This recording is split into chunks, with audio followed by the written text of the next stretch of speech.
Welcome to the Slop Farm. Enjoy the video. You start by making your lookup table clean. Look up values in one column and return values in the next. Name the ranges or lock them with $1, $2, $1, $100, and $B, $2, $B, $100 so formulas won't shift. Once done, pick the match type, exact for ID or approximate for sorted numeric ranges. Now enter the index formula skeleton. Index, return range match, lookup value, lookup range. 0, you're ready to input them. You'll nest match inside index to connect the pieces. Type match, lookup value, lookup range, 0, to return the row number for an exact match. That becomes index, return range, that row.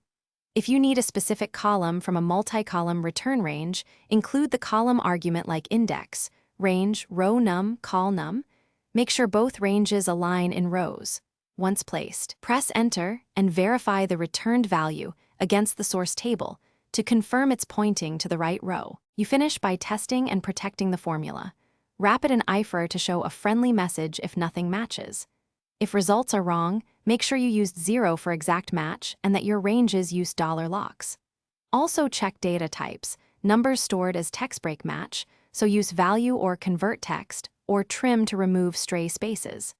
If you still see errors, confirm the lookup value exactly exists in the lookup range. That single check solves most problems. Thanks for watching. Consider subscribing if we helped you today.